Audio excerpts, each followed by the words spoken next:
Assalamualaikum warahmatullahi wabarakatuh. Salam dan bahagia selalu. Saya Edi Sulistiono, CGP calon guru penggerak angkatan 2 dari Kota Surabaya. Sahabat guru yang luar biasa, saya menyampaikan terkait dengan koneksi antar materi, yaitu pada pengambilan keputusan sebagai pemimpin pembelajaran. Bagaimana pandangan filosofi Pratap Triloka Ki Hajar Dewantara pada pengambilan keputusan sebagai pemimpin pelajaran? Ing ngarsa sung tulodo, ing madya mangunkarso dan tutwuri handayani, ini melandasi kita sebagai seorang pendidik, sebagai seorang guru yang berpengaruh terhadap kita sebagai pemimpin pembelajaran dalam pengambilan keputusan. Yang pertama yaitu ing ngarsa sung tulodo, atau di depan memberikan contoh, di depan memberikan teladan. Dalam arti ketika kita memberikan contoh dalam mengambil sebuah keputusan, itu mampu memberikan inspirasi kepada murid dalam mengambil keputusan yang bertanggung jawab. Jadi apapun yang kita lakukan, apapun yang kita putuskan di dalam pembelajaran, itu akan menjadi contoh bagi murid-murid kita, mampu memberikan inspirasi. Yang kedua yaitu ing madya mangunkarso. Dalam arti kita sebagai seorang pemimpin pembelajaran itu mampu atau selalu membangkitkan semangat kepada murid-murid kita di dalam mengambil sebuah keputusan yang bertanggung jawab. Yang terakhir yaitu tutwuri handayani. Bahwasanya kita sebagai seorang pemimpin pelajaran itu juga memberikan dukungan yang penuh, baik moral maupun spiritual, kepada murid-murid kita dalam mengambil sebuah keputusan. Bagaimana nilai-nilai yang tertanam dalam diri kita sebagai seorang pendidik itu berpengaruh terhadap prinsip-prinsip yang kita ambil dalam pengambilan sebuah keputusan. Nilai-nilai pada seorang guru itu sangat berpengaruh kepada setiap keputusan murid. Mengapa? Karena lebih banyak murid yang menuruti dalam tanda kutip pada guru-gurunya daripada orang tuanya sendiri.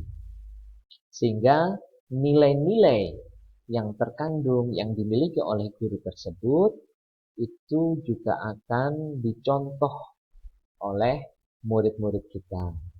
Untuk itu niat yang tulus membimbing diperlukan seorang guru dalam rangka mengambil sebuah keputusan yang bertanggung jawab. Bagaimana kegiatan terbimbing, yaitu kegiatan coaching, ya, berkaitan dengan pengambilan keputusan. Komunikasi asertif akan menuntun murid secara merdeka dalam pengambilan keputusan. Sehingga komunikasi yang memberdayakan tersebut dalam kegiatan coaching itu mampu memberikan arah kepada kita, kepada murid, ya, untuk mengambil sebuah keputusan dalam setiap dilema etika yang dihadapi oleh guru maupun murid. Bagaimana pembahasan studi kasus yang fokus kepada dilema etika versus rujukan moral? Dalam setiap kasus yang dihadapi, setiap komunitas sekolah, guru, murid, tenaga pendidikan, kepala sekolah, dan sebagainya, sebaiknya melandasinya dengan 4 paradigma. Kemudian berpedoman kepada 3 prinsip dan melalui 9 langkah pengambilan keputusan. Apa saja 4 paradigma tersebut? Yang pertama yaitu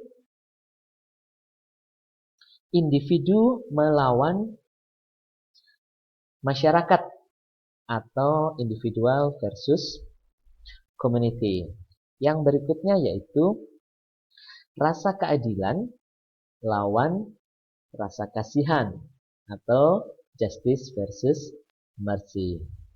Yang berikutnya adalah kebenaran melawan kesetiaan atau truth versus loyalty.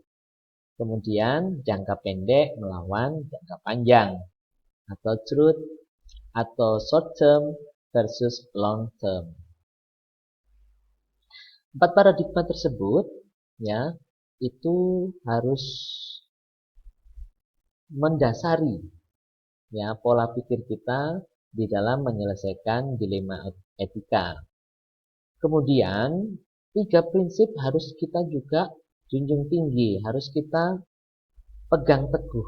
Apa saja? Yaitu berpikir berbasis hasil akhir. Yang kedua, berpikir berbasis peraturan. Dan yang ketiga, berpikir berbasis rasa peduli. Nah, kemudian 9 langkah pengambilan keputusan itu apa saja? Yang pertama yaitu mengenali nilai-nilai yang dihadapi oleh situasi tersebut yang saling bertentangan tentunya. Nilai-nilainya apa saja. Kemudian yang kedua menentukan siapa saja yang terlibat. Kemudian mengumpulkan fakta-fakta itu yang ketiga. Langkah yang keempat yaitu melakukan pengujian benar atau salah melalui uji legal, uji regulasi, uji intuisi, uji publikasi, dan uji panutan. Kemudian langkah yang kelima yaitu menguji paradigma benar lawan benarnya yang mana ini ya dari 4 paradigma yang sebelumnya kita bahas. Kemudian yang keenam yaitu melakukan prinsip resolusi. Kita juga menentukan nih ya 3 prinsip yang mana yang kita pegang teguh. Kemudian yang ketujuh investigasi opsi trilema. Baru yang kedelapan mengambil sebuah keputusan. Dan setelah mengambil sebuah keputusan, kita merefleksikan kembali keputusan tersebut. Nah, lingkungan yang positif, kondusif, aman, dan nyaman itu adalah sebuah dampak yang kita harapkan dari pengambilan keputusan yang tepat. Ya, itu akan berdampak yang baik terhadap semua pihak. Nah, keterlibatan semua pihak ini akan membantu mewujudkannya. Tantangannya apa saja?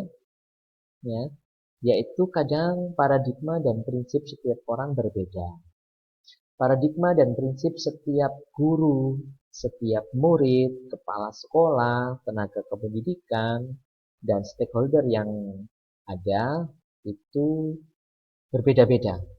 Nah, ini merupakan tantangan bagi kita di dalam mengambil sebuah keputusan. Nah, keputusan tersebut itu juga berpengaruh. Pengaruhnya apa saja?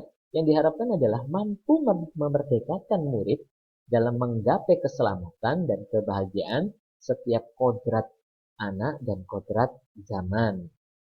Ini yang diharapkan. Nah, pemimpin pembelajaran dan masa depan murid.